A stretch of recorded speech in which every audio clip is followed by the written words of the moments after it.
Assalamualaikum. Halo guys, Kami dari kelompok 10 mata kuliah Cloud Accounting kelas B. Di sini kami akan membahas salah satu prospektus UMKM di Kota Jember. kepo nggak sih? Simak selanjutnya yuk. Yuk. Tapi jangan lupa subscribe dulu. Pada tanggal 27 Mei 2022, kami mengunjungi salah satu UMKM di perumahan Klaster Permata nomor 12 Gang Bentol, Kecamatan Sumbersari, Kabupaten Jember. Dalam kunjungan tersebut, kami melihat produk yang dihasilkan oleh UMKM ini, yaitu usaha kebab. Ini merupakan salah satu cabang reseller dari Kebab Frozen Surabaya. Pada kesempatan itu juga, kami melakukan wawancara langsung dengan pemilik, yaitu Ibu Herniati bersama dengan suaminya, yaitu Pak Heru Sukamto. Jadi mulai kapan dulu? Mulai usahanya? Kurang lebih hampir setahun ya. Di bulan Februari 2021. Itu awalnya, maksudnya dulu jualnya apa langsung jual ini? Langsung jual kebab. Adanya langsung dari Surabaya. Langsung produsennya. Ya. Kita jualnya juga sistem online juga. Berarti awalnya itu online atau langsung di langsung Ya maksudnya stokis tapi kita jualnya melalui online juga. WA, melalui Facebook. Kira-kira per bulannya berapa penjualannya? Jumlah penjualan Seminggu kurang lebih 100 Pak. Ya kalau ini sistem pulaannya itu jadi pesen, kalau ada pesanan apa stok terus? Alhamdulillah selama ini stok terus. Jadi kalau tinggal sedikit langsung Jadi enggak kalau ada pesanan ada. Kalau pulaannya sendiri itu berapa minggu sekali atau berapa kali sekali? Dulu seminggu 2 kali. Iya, tapi karena sekarang agak sepi paling sekali. Kalau sekarang seminggu sekali. Ya setelah habis lebaran seminggu sekali. Kemarin Seminggu 2 kali. Jadi lebih dari 100. kadang-kadang juga 3 hari 2 hari sudah habis pernah. baru kirim baru datang habis pernah ya datang itu. Kalau setiap pula itu apa berapa pak gitu? Apa mesti 100 pak? Apa beda-beda? Beda-beda, cuman rata-ratanya 100. Terus setiap bulan satu. setiap bulan atau cuma ada event atau barang yang dikembalikan? Enggak, alhamdulillah selalu habis, lancar dan nggak ada masalah. Jadi kita juga nggak pernah kirim barang besar ke produsen. Kalau itunya sekolahnya berarti ya cuma di situasi. Maksudnya diambil yang lain. Enggak, karena ada beberapa itu ya merek kebab, tapi kok yang cocok kok ini, yang merek lain juga pernah dicoba. Tapi Jadi sebelumnya tuh udah pernah coba. setelah merek ini kita pernah coba beli merek lain. Ini ada istilahnya pelanggan kita. Dulunya itu pakai kebab bukan merek ini. Setelah pakai kebab merek ini, kebab Surabaya ini, dia itu lebih cocok gitu ya.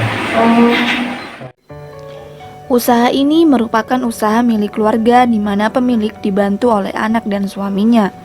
Rati Kusmarini bertindak sebagai bagian pemasaran dan Bapak Heru bertanggung jawab untuk bagian logistik dan pengiriman.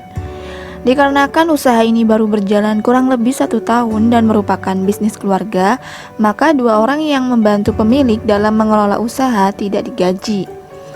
Selama kurang lebih 1 tahun berjalan, usaha ini telah memiliki banyak pelanggan. Hal ini dikarenakan suksesnya bagian pemasaran dalam mempromosikan produk Nanik Kebab Frozen ini. Pemasaran yang dilakukan yaitu melalui berbagai platform media sosial yang ramai seperti Instagram, Facebook, WhatsApp, dan lainnya. Produk kebab yang ditawarkan oleh usaha ini sangatlah bervariasi, mulai dari kebab yang rasanya gurih hingga manis. Produk ini terdiri dari 6 variasi, yaitu kebab original, kebab pedas, kebab bombay, sambosa, kebab picok keju, dan cakwe.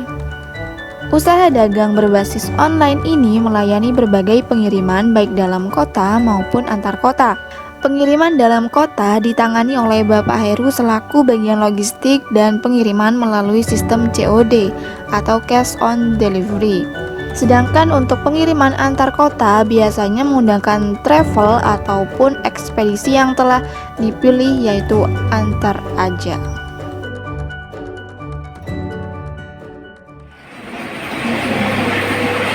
Terima kasih banyak ya. Kalau masalah apa? Udah dijelaskan tadi ya, jenisnya tadi. Ya, Usaha Nani Kebab Frozen ini masih belum mencatatkan seluruh transaksi jual belinya secara runtut dan lengkap. Oleh karena itu, di sini kami akan membantu dalam hal pencatatan transaksi untuk menghasilkan laporan keuangan berbasis Mayop yang nantinya dapat berguna untuk usaha ini ke depannya. Ya, berikut merupakan tampilan awal aplikasi Mayop. Kita pilih Create untuk langkah awal dalam pembuatan laporan keuangan. Setelah itu lanjut kita mengisi nama usaha, yaitu Nani Kebab Frozen, dilanjutkan dengan pengisian alamat serta nomor telepon sebagai informasi awal perusahaan seperti yang tampak pada layar. Nah, setelah ini kita memilih bulan awal pembuatan data, yaitu Mei, dan berakhir pada Desember 2022. Dikarenakan kita memilih untuk membuat akun sendiri, maka langkah selanjutnya ialah membuat akun sesuai dengan contoh yang ada pada tayangan. Nah, di sini kita mengawali dengan akun kas bank. Untuk pembuatan data akun lainnya sama seperti langkah-langkah berikut. Nah, untuk mempersingkat waktu, maka di sini kita langsung tampilkan akun-akun yang diperlukan dalam pembuatan laporan keuangan Nani Kebab Frozen. Setelah itu kita mengisi card list yang berisikan pelanggan dan supplier. Nah, di sini kita menginput di menu new, kemudian kita menginput kedainya beserta dengan alamat tujuan. Nah, lalu kita klik OK. Setelah itu kita menginput supplier sama, yaitu di menu new, kemudian kita input Kebab Frozen Surabaya dan kita isikan alamat tujuannya. Nah, ini merupakan tampilan pelanggan dan supplier yang telah diinput. Lalu kita ke menu inventory, yaitu kita mengisi persediaan yang tersedia untuk dijual pada usaha ini. Di sini kita mengisi nomor item, kemudian nama. Nah, di sini kita mengisi link akun yang sesuai untuk berhubungan dengan persediaan ini. Nah, langkah selanjutnya kita ke menu setup, kemudian balance. Di sini kita mengisi saldo awal akun. Nah, langkah selanjutnya ini kita mengisi saldo awal persediaan yang telah kita input pada langkah sebelumnya. Dimana di sini kita mengisi nomor item, kemudian diikuti dengan kuantitas yaitu jumlah 32, diikuti dengan harga pokok yaitu 21.000, sehingga menghasilkan total 672.000 untuk kebab original. Nah, di sini kita juga mengisi link akun yang berhubungan dengan akun apabila terjadi penambahan atau pengurangan persediaan.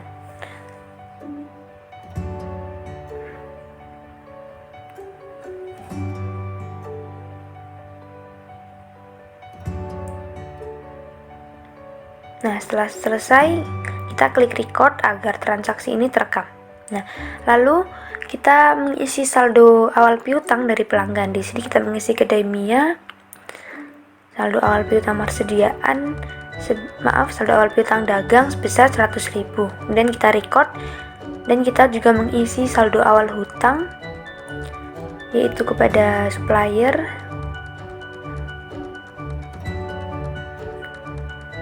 Saldo awal hutang sebesar 100.000 rupiah. Maaf, 200.000. Nah, lalu sebelum masuk transaksi kita mengisi link akun. Nah, di sini kita mengecek apakah akun-akun sudah sesuai. Nah, ini merupakan akun pembelian.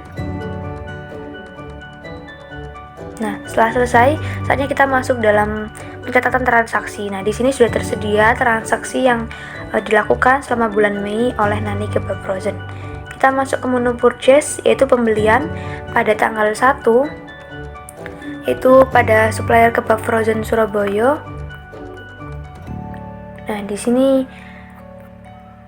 membeli masing-masing 25 kotak kebab ori, 25 kotak kebab pedas, 15 kotak kebab bombay, 10 kotak kebab pisang keju, 15 kotak sambosa, dan 10 kotak cakwe. Nah, setelah itu kita juga menanggung beban shipping point sebesar 25.000. Kita input. Nah, record. Kemudian kita ke menu sales atau penjualan. Di sini kedai Mia membeli 10 kotak kebab ori, 9 kotak kebab pedas, 6 kotak sambosa secara tunai. Di sini kita input, kita isi pay today. Nah, kemudian ini merupakan tampilan untuk adanya pelunasan piutang dari pelanggan. Di sini kita ke menu receive payment. Nah, ini penerimaan pelunasan piutang dagang sebesar Rp100.000. Lalu kita ke menu purchase untuk transaksi pelunasan hutang kepada supplier. Yaitu di sini di menu pay bill kita mengisi tanggal, kemudian mengisi memo yang sesuai. Nah, di sini kita mengisi jumlah hutang yang dibayar, yaitu sejumlah 100.000. Nah, kita record.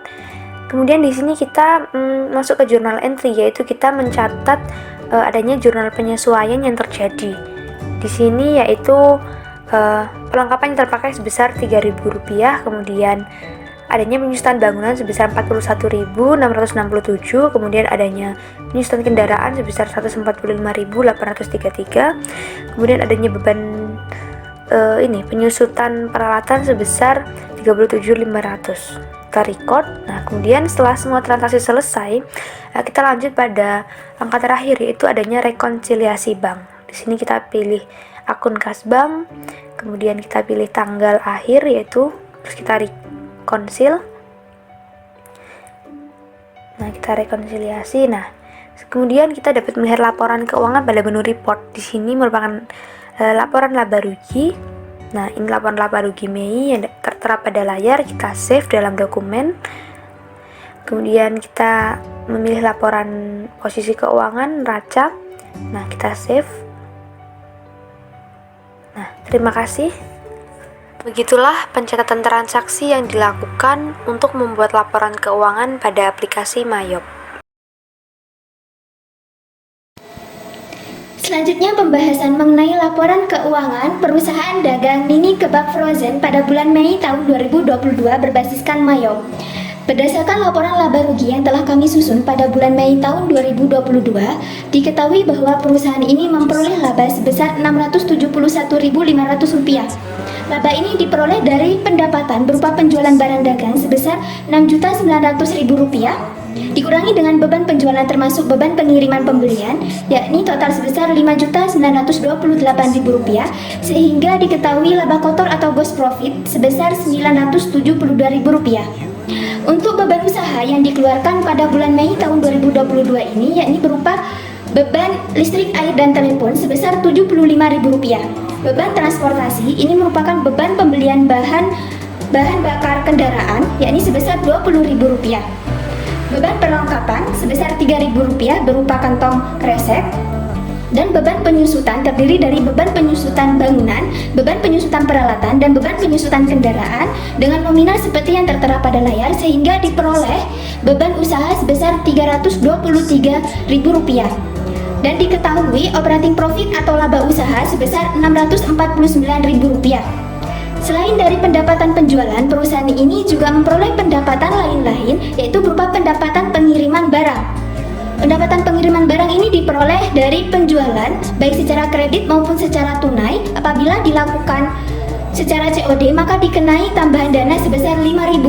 Dan diperoleh Pendapatan pengiriman barang pada bulan Mei tahun 2022 ini sebesar Rp35.000, dikurangi dengan beban lain-lain berupa beban bunga dari utang bank sebesar Rp12.500, sehingga diperoleh laba sebesar Rp671.500.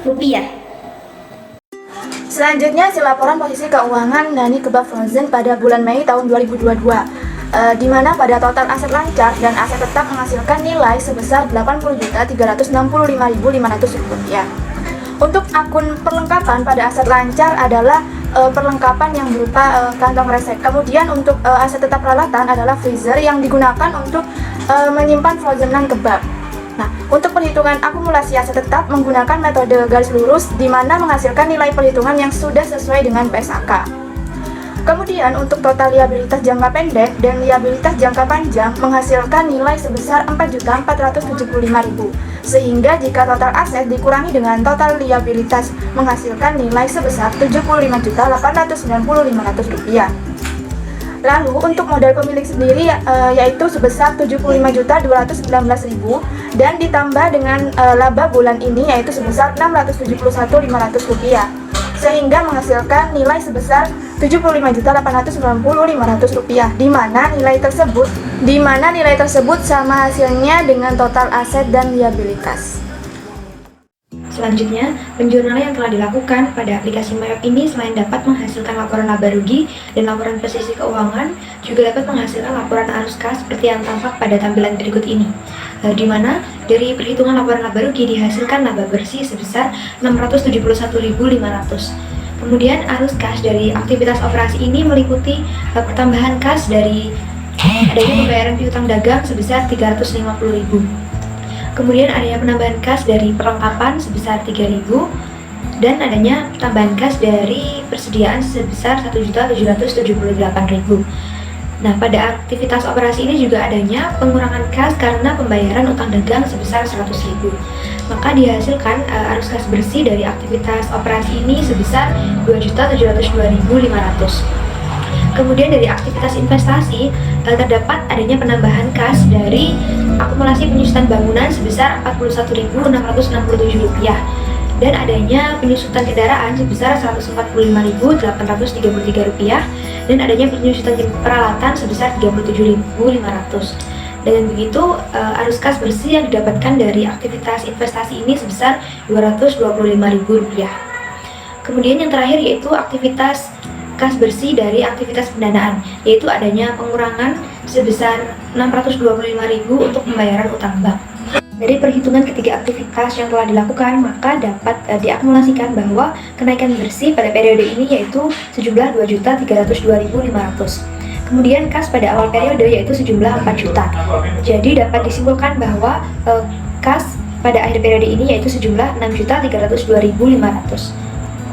Sekian video dari kami, jangan lupa like, comment, and share, dan yang paling penting jangan lupa nilainya Kak Tani.